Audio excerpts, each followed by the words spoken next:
Welcome to non stop news. నేను ఈశ్వర్. నేను Himabindu. TTD chairman BR నాయుడిపై భూమన కరుణాకర్ రెడ్డి తీవ్రంగా మండిపడ్డారు. బీఆర్ నాయుడి భాష బజారు రౌడీలా ఉందంటూ ఫైర్ అయ్యారు.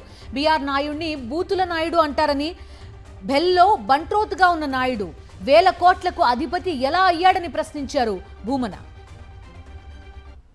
చరిత్రలో ఇప్పటి వరకు ఏ టీటీడీ అధ్యక్షుడు ఈ రకంగా ఇంత దిగజారి మాట్లాడిన సందర్భం లేనే లేదు. 100 కోట్ల మందికి పైగా ఉన్న హిందువులు గౌరవించేటువంటి సంస్థకి అతి ముఖ్యుడుగా ఉన్నటువంటి వ్యక్తి రోడ్డు సైడుకు సంబంధించినటువంటి వాడునే అన్నట్టుగా ఆయన మాట్లాడడమే కాకుండా ఆయన మాటల్లో ధ్వనించిన మామూలుగానే నేను విన్నదాని ప్రకారం మీరు గౌరవనీయ బీఆర్ నాయుడు గారుని అక్కడ ఉన్నటువంటి వాళ్ళందరూ కూడా బూతుల నాయుడు గారు అని అంటూ ఉంటారట. టీటీడీ చైర్మన్ గా ఉన్న బీఆర్ నాయుడు స్థాయి మరిచి మాట్లాడారని మాజీ టీటీడీ చైర్మన్ భూమన కరుణాకర్ రెడ్డి అన్నారు. బీఆర్ నాయుడు చైర్మన్ గా వచ్చాక టీటీడీ ప్రతిష్ట దిగజారిందన్నారు. నాయుడు గారు ఈరోజు భగవంతుని ప్రసాదం కాకుండా మరేం తీసుకొని ఆయన ఈ రోజున మాట్లాడారో కానీ చరిత్రలో ఇప్పటి వరకు ఏ టీటీడీ అధ్యక్షుడు ఈ రకంగా ఇంత దిగజారి మాట్లాడిన సందర్భం లేనే లేదు. ఆయన వాడినటువంటి భాష బజారు రౌడీల కంటే హీనంగా ఉంది. టీటీడీ పాలక మండలి అధ్యక్షునిగా 100 కోట్ల మందికి పైగా ఉన్న హిందువులు గౌరవించేటువంటి సంస్థకి అతి ముఖ్యుడుగా ఉన్నటువంటి వ్యక్తి మాట్లాడటానికి భిన్నంగా తన స్థాయి ఇది, నేను రోడ్డు సైడుకు సంబంధించినటువంటి వాడునే అన్నట్టుగా ఆయన మాట్లాడడమే కాకుండా ఆయన మాటల్లో ధ్వనించినటువంటివి. దివ్యాంగులపై కూటమి ప్రభుత్వం కక్షగట్టిందని ధ్వజమెత్తారు ప్రొద్దుటూరు మాజీ ఎమ్మెల్యే రాచమల్లు శివప్రసాద్ రెడ్డి. ప్రొద్దుటూరులో 1998 నుంచి పెన్షన్ తీసుకుంటున్న వారికి కూడా నోటీసులు ఇచ్చి పెన్షన్ తొలగించారని ఆగ్రహం వ్యక్తం చేశారు ఆయన. దివ్యాంగులకు సెప్టెంబర్ 1న పెన్షన్ ఇవ్వకుంటే ఉద్యమం చేస్తామని హెచ్చరించారు రాచమల్లు. గతంలో చంద్రబాబు ప్రభుత్వంలో ఇచ్చిన సదరం సర్టిఫికేట్లు దివ్యాంగులకు కూడా కోతబెట్టారని మండిపడ్డారు ఆయన. 2018 ఆయన ముఖ్యమంత్రి ఉన్నప్పుడే ఆయన ఇచ్చినదే నేరం ఆయనది, శిక్ష వీళ్లకు. అర్హత లేనప్పుడు నువ్వు ఎందుకు ఇచ్చినావు సర్టిఫికేటు నీ ప్రభుత్వంలో? జైల్లో పెడితే నిన్ను పెట్టాలి, ఇప్పుడు మమ్మల్ని కాదు జైల్లో పెట్టాల్సింది. నువ్వు నేరం చేసి దివ్యాంగులకు శిక్ష వేసావా?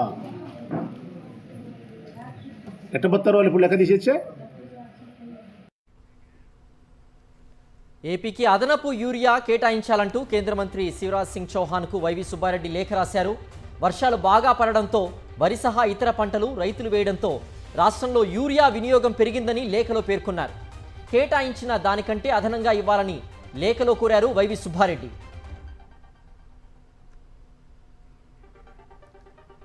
విశాఖ స్టీల్ ప్లాంట్ ప్రైవేటీకరణకు వ్యతిరేకంగా వైఎస్ఆర్సీపీ తరపున ఉద్యమిస్తామన్నారు మాజీ మంత్రి బొత్స సత్యనారాయణ. విశాఖ స్టీల్ ప్లాంట్లోని 32 విభాగాలను ప్రైవేట్ పరం చేస్తున్నారని ఆగ్రహం వ్యక్తం చేశారాయన. విశాఖ ఉక్కు ఆంధ్రుల హక్కు అనేదే తమ నినాదమని, స్టీల్ ప్లాంట్ ప్రైవేటీకరణకు వ్యతిరేకంగా పోరాడతామని చెప్పారు బొత్స. విశాఖ ఉక్కు ఆంధ్ర హక్కు అని ఏదైతే నానుడు ఉందో దాన్ని కాపాడుకోవడానికి మేము ఏ స్థాయికి అయినా సరే పోరాటానికి సిద్ధమవుతున్నామనే విషయాన్ని చెప్పడానికి ప్రభుత్వం ఒత్తిడి తీసుకోవడానికి ఇవాళ ఇది కార్యక్రమం పెట్టాం. త్వరలోనే అక్కడికి వెళ్ళిపోయి అందరితో అన్ని వాళ్ళందరితో కూడా మాట్లాడి కార్యాచరణ రూపొందిస్తాం. స్వయాన ముఖ్యమంత్రి ప్రధానమంత్రి చెప్పించగా లేదు, స్టీల్ ప్లాంట్ వచ్చే కూటమిలో కదా, స్టీల్ ప్లాంట్ ప్రైవేటీకరణ సమస్య లేదని చెప్పండి ప్రధానమంత్రిని. చెప్పించమని ముఖ్యమంత్రి నెల్లి నేను చెప్పాను ఈ చెప్పా అది చెప్పా అనే కంటే సార్లు ఢిల్లీకి వెళ్ళావు కదా. విశాఖ స్టీల్ ప్లాంట్ కు కేంద్ర ప్రభుత్వం మంగళం పాడబోతోందన్నారు మాజీ మంత్రి టీడీపీ సీనియర్ నేత వడ్డే శోభనాద్రీశ్వరరావు. ఎవరు ఎంత బుకాయించినా స్టీల్ ప్లాంట్ను అమ్మేయబోతున్నారనేది పచ్చి నిజమని ఆయన అన్నారు. స్టీల్ ప్లాంట్ అమ్మేయాలని గతంలో తీసుకున్న నిర్ణయానికే కట్టుబడి ఉన్నామని పార్లమెంట్ సాక్షిగా కేంద్రం స్పష్టం చేసిందని చెప్పారు. స్టీల్ ప్లాంట్పై కూటమి నేతలు పచ్చి అబద్ధాలు చెబుతూ ప్రజల చెవుల్లో పువ్వులు పెడుతున్నారని మండిపడ్డారు వడ్డే శోభనాద్రీశ్వరరావు.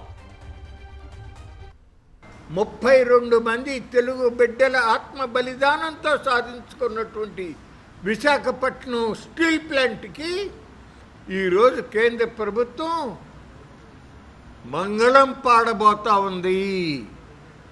నిన్నగాక మొన్న పార్లమెంటు సాక్షిగా పార్లమెంటులో మంత్రి గారు ఏం చెప్పాడు? గతంలో ఏదైతే 100కి 100 పాళ్ళు విశాఖపట్నం స్టీల్ ప్లాంట్ని అమ్మేయాలి అనే నిర్ణయాన్ని cabinet committee on economic affairs నిర్ణయం తీసుకున్నదో ఆ నిర్ణయానికి ఇప్పుడు కూడా కట్టుబడే ఉన్నాము, ఏమి మార్పు లేదు అని చెప్పి కేంద్ర ప్రభుత్వం స్పష్టంగా చెప్పింది. అమరావతి మునిగింది నిజమే అన్నారు మంత్రి నారాయణ. నీరుకొండలో నీరు తోడిస్తున్నారు సిఆర్డీఏ అధికారులు. భారీ యంత్రాలతో నీటిని తోడుతున్నారు. అర్ధరాత్రి కూడా నీళ్లు తోడి దారి మళ్లిస్తున్నారు. నీరుకొండ సమీపంలో కొండవీటి వాగు ప్రవాహానికి ఆటంకం ఏర్పడింది. దీంతో నీరు కొండ పొలాలు, పలు నిర్మాణాలు నీట మునిగాయి. మళ్లీ వరద వస్తుండటంతో పలు చోట్ల గండ్లు పెడుతున్నారు అధికారులు. నీరుకొండ చెప్టా వద్ద పశ్చిమ బైపాస్ రోడ్డుకు గండ్లు కొట్టి 2 రిజర్వాయర్లలోకి నీళ్లు మళ్లిస్తున్నారు. అసలు అమరావతి మునగలేదని ఇప్పటి వరకు మంత్రులు బుకాయించారు.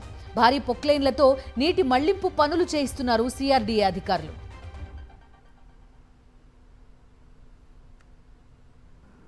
కొండవీటి వాగు పోయే దగ్గర ఈ యొక్క వెస్ట్ బైపాస్ రోడ్డు మీద ఒక 210 మీటర్ల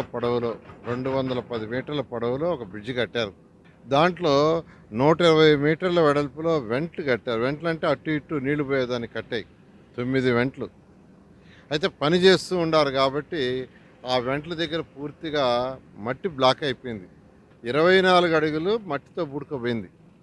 మట్టితో బుడకపోవటం వల్ల పైనుంచి వచ్చే కొండవాగు యాక్చువల్గా అటు నుంచి పోలాక అది రివర్స్ కొట్టింది. శ్రీశైలం ఎమ్మెల్యే బుడ్డా రాజశేఖర రెడ్డి దౌర్జన్యం చేశారు. శ్రీశైలం శిఖరం వద్ద అటవీ సిబ్బందిపై ఎమ్మెల్యే బుడ్డా రాజశేఖర రెడ్డి దాడి చేశారు. ఎమ్మెల్యే ఆయన అనుచరులు ఈ దాడికి పాల్పడ్డారు. ఎమ్మెల్యే దాడి విషయాన్ని ఉన్నతాధికారుల దృష్టికి తీసుకెళ్లారు అటవీ శాఖ అధికారులు. బుడ్డా రాజశేఖర రెడ్డిపై ఫిర్యాదు చేశారు. బాధ్యతాయుతమైన పదవిలో ఉన్న ఎమ్మెల్యే బుడ్డా రాజశేఖర రెడ్డి వ్యవహరించిన తీరుపై ఫారెస్ట్ ఆఫీసర్స్ అసోసియేషన్ ఆగ్రహం వ్యక్తం చేసింది. ఆయనపై వెంటనే కేసు నమోదు చేయాలని అసోసియేషన్ నాయకులు డిమాండ్ చేశారు.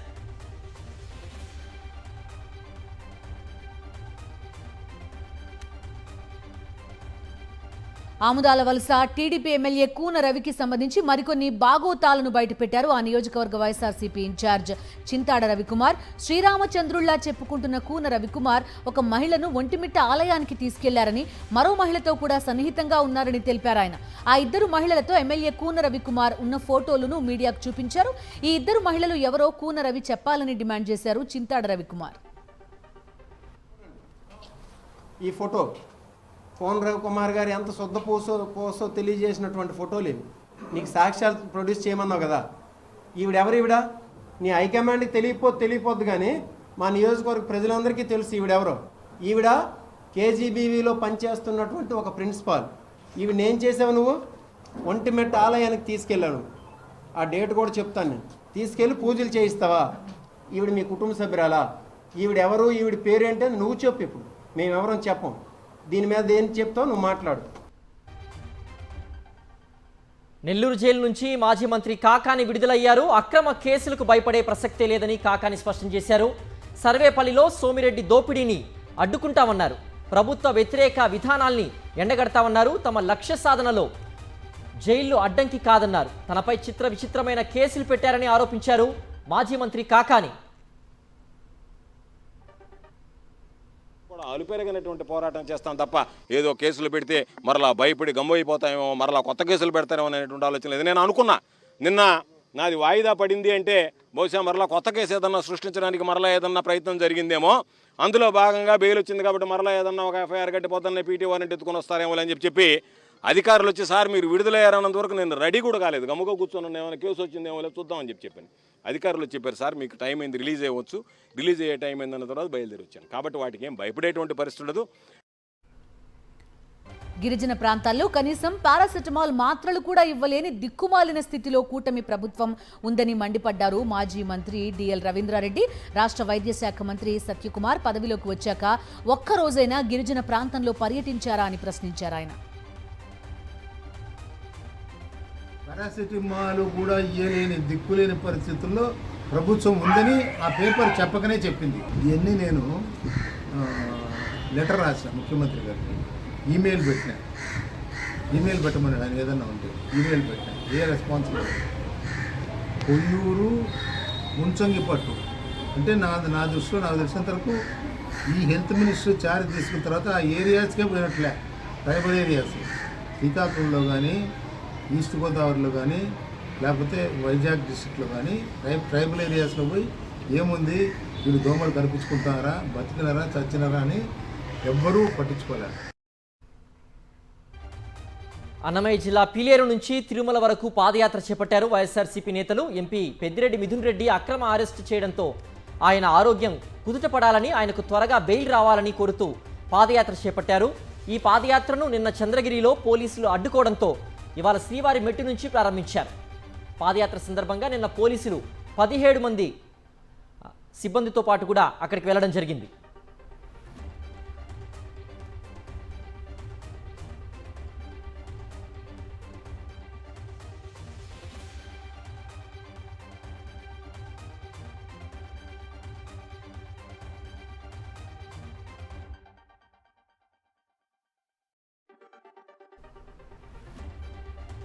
ఉపరాష్ట్రపతి ఎన్నికలపై కీలక వ్యాఖ్యలు చేశారు మాజీ మంత్రి కేటీఆర్. బీఆర్ఎస్ మద్దతు కోసం ఎవరూ తమను సంప్రదించలేదని తెలిపారు ఆయన. కాంగ్రెస్ థర్డ్ క్లాస్ పార్టీ అని, అది పెట్టిన అభ్యర్థిని ఎలా సమర్థిస్తామని అన్నారు.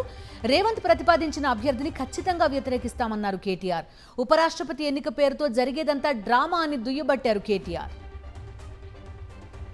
ఉపరాష్ట్రపతి ఎన్నిక విషయంలో రెండు కూటములు కూడా తమ అభ్యర్థుల్ని ప్రకటించాయి. బీఆర్ఎస్ అనేది సర్వస్వతంత్రమైన పార్టీ. మాకు ఢిల్లీలో ఏ బాసు లేడు, మాకు ఏ పార్టీ కూడా మా బాస్ కాదు. ఈ అభ్యర్థి కానీ, ఆ అభ్యర్థి కానీ, ఈ కూటమి కానీ, ఆ కూటమి కానీ ఎవరు కూడా మమ్మల్ని సంప్రదించలేదు, మమ్మల్ని అడగలేదు. ఇంకా టైం ఉంది, సెప్టెంబర్ 9 ఎన్నిక కాబట్టి కూర్చొని ఆలోచించుకొని మేము ఎలక్షన్ తేదీ నాటికి మా వైఖరి ప్రకటిస్తాం. రేవంత్ రెడ్డి ప్రభుత్వం అన్ని రంగాల్లోనూ విఫలమైందని విమర్శించారు మాజీ మంత్రి హరీష్ రావు. యూరియా కొరతతో రైతులు అవస్థలు పడుతున్నారని ఆయన ఆందోళన వ్యక్తం చేశారు. అందాల పోటీలకు మీటింగ్లు పెట్టిన రేవంత్ రెడ్డి రైతులకు యూరియా కోసం ఎందుకు సమీక్షా సమావేశాలు పెట్టడం లేదని దుయ్యబట్టారు. రైతులకు అండగా బీఆర్ఎస్ తరఫున యూరియా ఉద్యమాన్ని తీవ్రతరం చేస్తామని హెచ్చరించారు హరీష్ రావు.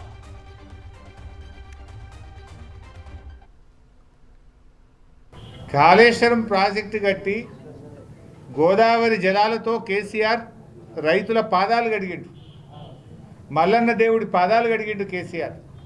కాంగ్రెస్ వాళ్ళు ఏం చేస్తుండ్రు? యూరియా బస్తాల కోసం రైతుల చేత పోలీసుల కాళ్ళు మొక్కిస్తున్నారు, రైతుల చేత అధికారుల కాళ్ళు మొక్కిస్తున్నారు. గోదావరి నీళ్లు తెచ్చి కేసీఆర్ రైతుల కాళ్ళు కడిగితే రేవంత్ రెడ్డి యూరియా సంచుల కోసం రైతుల చేత పోలీసుల కాళ్ళు మొక్కిస్తుండు, అధికారుల కాళ్ళు మొక్కిస్తుండు. ఇదేనా నువ్వు తెచ్చిన మార్పు? 48 గంటల్లో టీడీపీ ఎమ్మెల్యే దగ్గుబాటి ప్రసాద్ను పార్టీ నుండి సస్పెండ్ చేయాలన్నారు జూనియర్ ఎన్టీఆర్ ఫ్యాన్స్. ఎమ్మెల్యే చేసిన తప్పును ఒప్పుకుని జూనియర్ ఎన్టీఆర్కు క్షమాపణ చెప్పాలన్నారు.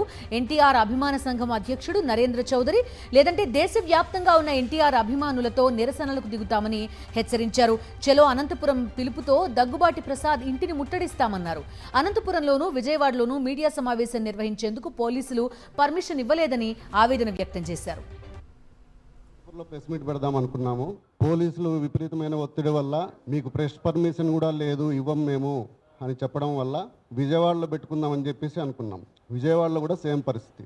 ఏపీలో మిగతా డిస్టిక్లో ఎక్కడ ట్రై చేసినా కూడా దాదాపు ఇదే పరిస్థితి. దీనికి తోడు మా స్టేట్ కన్వీనర్స్గా ఉన్న అందరినీ మీరు ఏవి చేయడానికి వీలు లేదు అని చెప్పేసి కొంతమందిని హౌస్ అరెస్టులు చేయడం జరిగింది, మరి కొంతమందిని స్టేషన్లో ఉంచుకొని పంపించడం జరిగింది. దగ్గుబాటి ప్రసాద్ అనే పెద్ద మనిషి బుద్ధి తెచ్చుకొని చేసిన తప్పును ఒప్పుకొని బేషరతుగా అనంతపురం నడిబొడ్డున క్షమాపణ చెప్పాలని, అలా చెప్పని పక్షంలో పార్టీ నుంచి సస్పెండ్ చేయాలని చెప్తూ అలా చేయని పక్షంలో రాష్ట్ర వ్యాప్తంగానే కాదు దేశవ్యాప్తంగా ఉన్న యావత్ నందమూరి అభిమానులందరూ కూడా ఎన్టీ రామారావు గారి విగ్రహాల దగ్గర నిరసన కార్యక్రమము ఇవన్నీ రాస్తారోకోలు కూడా చేస్తాం రాబోయే రోజుల్లో. ఛత్తీస్గఢ్ దంతెవాడ జిల్లాలో 21 మంది మావోయిస్టులు పోలీసుల ముందు లొంగిపోయారు.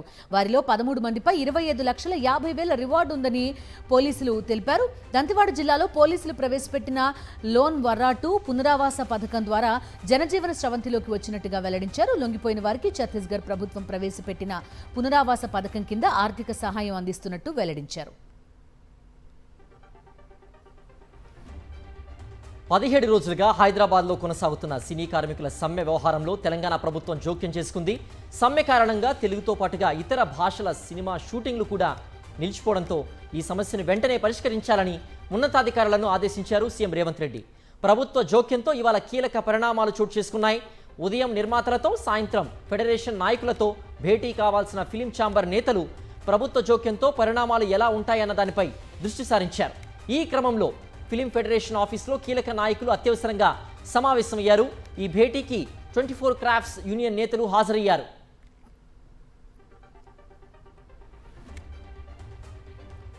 భద్రాచలం వద్ద గోదావరి ఉగ్రరూపం దాల్చింది. గోదావరి నీటి మట్టం 44 అడుగులకు చేరింది. ఎగువ నుంచి 8 లక్షల క్యూసెక్కుల పైన వరద నీరు వస్తోంది. నిన్నటి వరకు 36 అడుగుల వద్ద ప్రవహించిన గోదావరి రాత్రి నుంచి వేగంగా పెరుగుతూ 44 అడుగులు దాటి ప్రవహిస్తోంది. దీంతో అధికారులు మొదటి ప్రమాద హెచ్చరిక జారీ చేశారు. గోదావరి నీటి మట్టం పెరగడంతో చాలా మెట్లు, విద్యుత్ స్తంభాలు వరద నీటిలో మునిగిపోయాయి. కళ్యాణకట్ట భవనం వరకు వరద నీరు చేరింది. నదిలో స్నానాలాచరించే భక్తులు నది లోపలికి వెళ్లొద్దని హెచ్చరికలు జారీ చేశారు అధికారులు.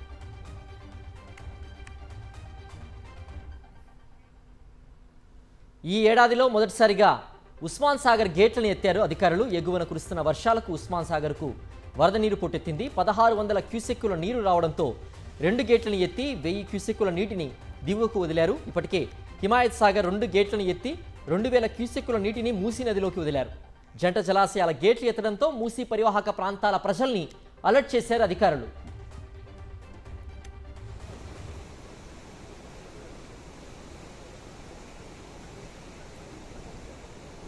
జాతీయ వార్తలు చూద్దాం. జమ్మూ కశ్మీర్ పునర్వ్యవస్థీకరణ సవరణ బిల్లు, యూటీల సవరణ బిల్లు, 130వ రాజ్యాంగ సవరణ బిల్లులను లోక్సభలో ప్రవేశపెట్టింది కేంద్ర ప్రభుత్వం.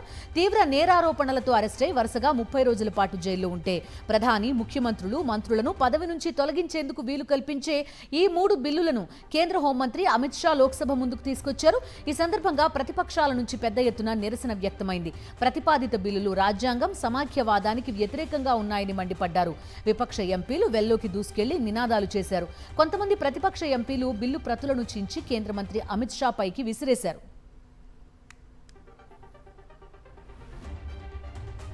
మూడు కీలక బిల్లుల్ని ప్రవేశపెట్టిన సందర్భంలో లోక్సభలో అధికార విపక్షాల మధ్య తీవ్ర స్థాయిలో వాగ్వాదం జరిగింది. Congress general secretary KC Venugopal, కేంద్ర హోంమంత్రి అమిత్ షా మధ్య మాటల యుద్ధం చర్చనీయాంశంగా మారింది. గుజరాత్ హోంమంత్రిగా ఉన్న సమయంలో అమిత్ షా అరెస్టైన అంశాన్ని కేసీ వేణుగోపాల్ లేవనెత్తారు. దీనికి గట్టిగా బదులిచ్చిన అమిత్ షా అరెస్ట్కు ముందే నైతిక కారణాలతో తాను రాజీనామా చేశానని, కోర్టు నిర్దోషిగా ప్రకటించాకే ప్రభుత్వంలో చేరానని స్పష్టం చేశారు.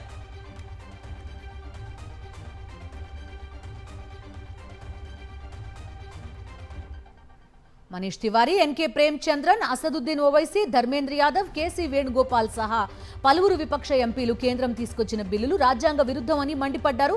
వాటిని సభలో ప్రవేశపెట్టడానికి వీల్లేదన్నారు. బిల్లులను హడావుడిగా తీసుకొచ్చారనే విమర్శలను తోసిపుచ్చిన కేంద్ర మంత్రి అమిత్ షా సమగ్ర చర్చకు సిద్ధమని ప్రకటించారు. 3 బిల్లులను సంయుక్త పార్లమెంటరీ కమిటీకి సిఫార్సు చేశారు.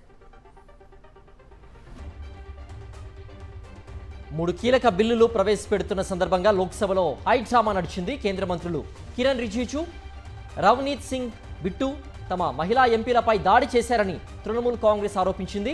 వెల్లో ఆందోళన చేస్తున్న సమయంలో టీఎంసీ ఎంపీలు శతాబ్ది రాయ్, మిథాలీలను నెట్టివేశారని మండిపడ్డారు తృణమూల్ ఎంపీ కళ్యాణ్ బెనర్జీ. టీఎంసీ ఎంపీల ఆరోపణల నేపథ్యంలో స్పీకర్ ఆఫీస్ సీసీటీవీ ఫుటేజ్ను పరిశీలించింది. ఆన్లైన్ గేమింగ్ నియంత్రణ బిల్లుకు లోక్సభ ఆమోదం తెలిపింది. విపక్షాల ఆందోళనల నేపథ్యంలో గందరగోళం మధ్య ఎలాంటి చర్చ లేకుండానే బిల్లును ఆమోదించింది లోక్సభ. ఆన్లైన్ గేమింగ్లో ఈ స్పోర్ట్స్, సోషల్ గేమ్స్కు కేంద్రం మద్దతుగా నిలుస్తుందని తెలిపారు కేంద్ర మంత్రి Ashwini Vaishnaw. Online money games కారణంగా ఎన్నో కుటుంబాలు చిన్నాభిన్నమవుతున్నాయన్నారు. కోట్లు పోగొట్టుకుని ఎందరో ప్రాణాల మీదకి తెచ్చుకుంటున్నారని, అందుకే కఠిన నిబంధనలు తీసుకొచ్చినట్టు చెప్పారు. ఎన్డీఏ ఉపరాష్ట్రపతి అభ్యర్థిగా సిపి రాధాకృష్ణన్ నామినేషన్ దాఖలు చేశారు. ఉపరాష్ట్రపతి ఎన్నికకు రిటర్నింగ్ అధికారిగా వ్యవహరిస్తున్న రాజ్యసభ సెక్రటరీ జనరల్ పిసి మోదీకి నామినేషన్ పత్రాలు సమర్పించారు. ఎన్డీఏ ఉపరాష్ట్రపతి అభ్యర్థిగా మొత్తం 4 సెట్ల నామినేషన్ దాఖలు చేశారు సిపి రాధాకృష్ణన్. ఆయన అభ్యర్థిత్వానికి మద్దతిస్తూ తొలి సెట్పై ప్రధాని మోదీ సంతకం చేశారు.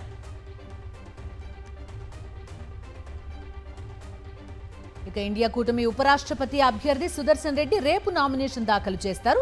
ఈ నేపథ్యంలో ఆయన పార్లమెంటు ప్రాంగణంలో విపక్ష కూటమి ఎంపీలను కలిశారు.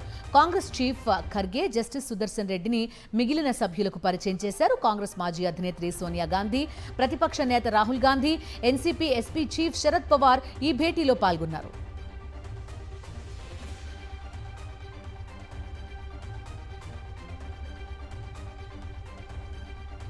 ఢిల్లీ సీఎం రేఖా గుప్తాపై దాడి ఘటనలో సంచలన విషయాలు వెలుగులోకి వస్తున్నాయి. ఇది ముందస్తు ప్రణాళిక ప్రకారం జరిగిన దాడిలా కనిపిస్తోంది. నిందితుడు రాజేష్ సుఖారియా సీఎం నివాసం వద్ద రెక్కి నిర్వహిస్తున్న దృశ్యాలు తాజాగా బయటకొచ్చాయి. నిన్న షాలిమార్ బాగ్లోని ముఖ్యమంత్రి రేఖా గుప్తా వ్యక్తిగత నివాసం వద్ద నిందితుడు రాజేష్ కనిపించాడు. అతడు అనుమానాస్పదంగా తచ్చాడుతున్న దృశ్యాలు సీసీ కెమెరాలో రికార్డయ్యాయి. దీంతో ఇది ప్రీ ప్లాన్ అటాక్ అనే అనుమానాలు బలపడుతున్నాయి. సీఎం ఆఫీస్ కూడా ఇదే పేర్కొంది.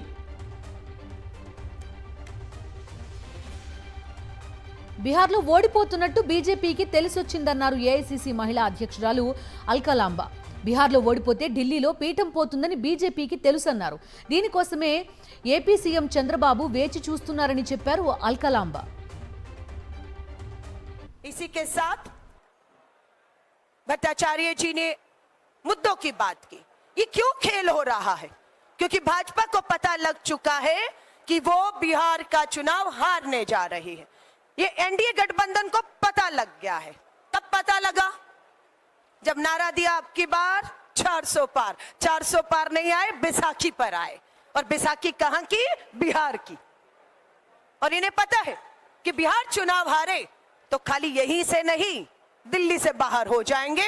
आंध्र प्रदेश वाला भी मुख्यमंत्री इंतजार में बैठा है कब दबाव से बाहर आएगा, कब बिहार से भाजपा बाहर आएगी, वहां से भी बाहर आएगा. అమెరికా వలస విధానాల్లో కొత్త కఠినతర మార్పులు చేస్తూ US citizenship and immigration services కీలక నిర్ణయం తీసుకుంది. అమెరికాపై ద్వేష భావాలు కలిగిన వారికి, ఆ రకమైన ద్వేషాన్ని పెంచే వారికి ఇక వలస అవకాశాలు దాదాపుగా మూసుకుపోయినట్లే.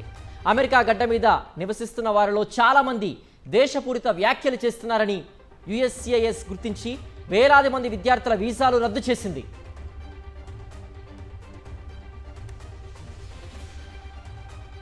రష్యాపై ఒత్తిడి తెచ్చేందుకే ఇండియాపై టారిఫ్ మోత మోగించినట్టు అమెరికా శ్వేత సౌధం తెలిపింది. భారతీయ ఉత్పత్తులపై ట్రంప్ సర్కార్ 50% దిగుమతి సుంకాన్ని విధిస్తుంది. యుక్రెయిన్ యుద్ధం విషయంలో రష్యాపై ఒత్తిడి తెచ్చేందుకు ఇతర దేశాలపై అదనపు టారిఫ్లు విధించినట్టు White House press secretary Karoline Leavitt పేర్కొన్నారు.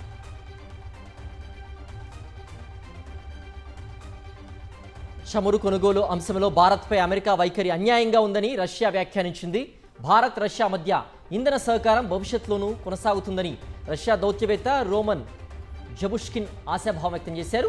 ప్రస్తుతం న్యూఢిల్లీ సవాళ్లతో కూడిన పరిస్థితిని ఎదుర్కొంటోందని రోమన్ జబుష్కిన్ అన్నారు. భారత్తో సంబంధాలపై పూర్తి విశ్వాసం ఉందని చెప్పారు. అమెరికా ఆర్థిక వ్యవస్థల్ని ఆయుధంలా వాడుతోందని విమర్శించారు. టెస్లా కంపెనీ అధినేత ప్రముఖ బిలియనీర్ ఇలాన్ మస్క్ రాజకీయ ప్రణాళికల విషయంలో అనూహ్యంగా వెనక్కి తగ్గాడు. అమెరికాలో 3వ రాజకీయ ప్రత్యామ్నాయంగా ఏర్పాటు చేయాలనుకున్న అమెరికా పార్టీ ప్రయత్నాలకు బ్రేక్ పడింది. పార్టీ ఏర్పాటు చేస్తే రిపబ్లికన్ పార్టీలో ప్రభావవంతమైన నేతలతో, ముఖ్యంగా వైస్ ప్రెసిడెంట్ జేడీ వాన్స్తో సంబంధాలు దెబ్బతింటాయని మస్క్ ఈ నిర్ణయం తీసుకున్నట్టుగా వాల్ స్ట్రీట్ జర్నల్ ఒక కథనాన్ని ప్రచురించింది. Coming to business updates. దేశీయ స్టాక్ మార్కెట్లు ఇవాళ లాభాల్లో ముగిశాయి. ఎన్ఎస్సి నిఫ్టీ 50 ఇండెక్స్ దాదాపుగా నెల రోజుల విరామం తర్వాత 25,000 మార్కును తిరిగి పొందగలిగింది. నిఫ్టీ వరుసగా 5 ట్రేడింగ్ సెషన్స్లో 563 పాయింట్లు లాభపడింది. ఇక సెన్సెక్స్ 213 పాయింట్లు లాభపడి 81,858 వద్ద స్థిరపడింది. ఈ క్యాలెండర్ ఇయర్లో ఇప్పటి వరకు దీర్ఘకాలంగా పనితీరు కనపరచకపోవడంతో విలువ కొనుగోలు లాపడ్డానికి కారణమని విశ్లేషకులు పేర్కొన్నారు. బంగారం మరింత దిగొచ్చింది. అంతర్జాతీయ మార్కెట్లో డిమాండ్ పడిపోవడంతో దేశీయంగా ధరలు తగ్గుతున్నాయి.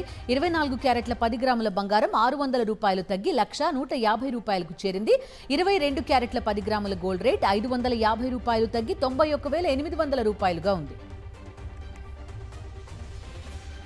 ఐసీసీ తాజాగా ఆగస్టు 20న ప్రకటించిన వన్డే ర్యాంకింగ్స్లో రోహిత్ శర్మ, విరాట్ కోహ్లీలో స్థానాలు గల్లంతయ్యాయి. వీరిద్దరూ ఇప్పటికే T20 టెస్ట్ క్రికెట్కు రిటైర్మెంట్ ప్రకటించారు. తాజాగా ప్రకటించిన ర్యాంకింగ్స్లో రోహిత్ శర్మ, విరాట్ కోహ్లీకి ఈ ర్యాంకింగ్స్లో అసలు స్థానం దక్కలేదు. కారణాలేంటో స్పష్టంగా తెలియకపోయినా ఏదైనా సాంకేతిక లోపంతో ఇలా జరిగి ఉండొచ్చని క్రికెట్ విశ్లేషకులు అభిప్రాయపడుతున్నారు.